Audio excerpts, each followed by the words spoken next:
ശിവന്റെ രാത്രി എന്ന അർത്ഥം വരുന്ന ശിവരാത്രി എന്നതൊരു ഹൈന്ദവ ഉത്സവമാണ്. ഇത് ശിവന്റെ അനുഗ്രഹം തേടുന്നതിനും ആരാധിക്കുന്നതിനുമുള്ള ഒരു പ്രധാനപ്പെട്ട ഒരു ദിവസം തന്നെയാണ്. ശിവരാത്രിയുടെ പ്രാധാന്യം പല കാര്യങ്ങളുമായി ബന്ധപ്പെട്ടിരിക്കുന്നുണ്ട്. ഒന്നാമതായി ആത്മീയമായ ഉണർവ്. ശിവരാത്രിയിൽ രാത്രി ഉറക്കമിളച്ച് പ്രാർത്ഥിക്കുന്നത് ആത്മീയ ഉണർവിന് സഹായിക്കും.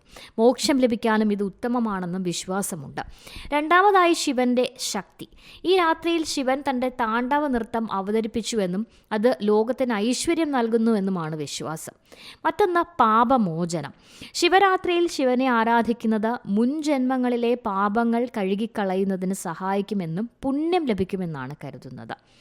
പണ്ട് ദേവന്മാരും അസുരന്മാരും ചേർന്ന് പാലായി മദനത്തിന് പുറപ്പെട്ടു.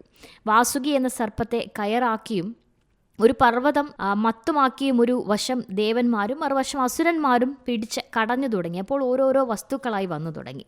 പുസ്തകം ബ്രഹ്മാവ് എടുത്തു, വീണ സരസ്വതി എടുത്തു, വിവിധ അസ്ത്രങ്ങൾ ഓരോ ദേവന്മാരായി എടുത്തു. തുടർന്ന് വാസുകി വിഷം ഛർദ്ദിച്ചു. അതെടുക്കാൻ ആരും ധൈര്യപ്പെട്ടില്ല. അങ്ങനെ ശിവൻ അതെടുത്ത് ഭൂമിയിലിട്ടാൽ നശിക്കും, ആകാശത്തിട്ടാൽ അതും നശിക്കും. അങ്ങനെ ശിവൻ ആ വിഷം വിഴുങ്ങി. പാർവതി അത് കഴുത്തിൽ പിടിച്ചു. തുപ്പിക്കളയാതിരിക്കാൻ ദേവന്മാർ വായ പൊത്തി.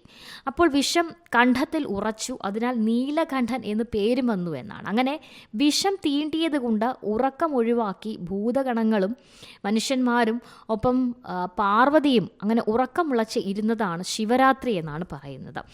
മഹാശിവരാത്രി ആഴത്തിലുള്ള ധ്യാനത്തിനുള്ള സമയം കൂടിയാണ്. അതിനാൽ ഭക്തർ രാത്രി മുഴുവൻ ഉണർന്നിരുന്ന പ്രാർത്ഥനകളോടെ വ്രതം അനുഷ്ഠിക്കും. News desk C Malayalam news.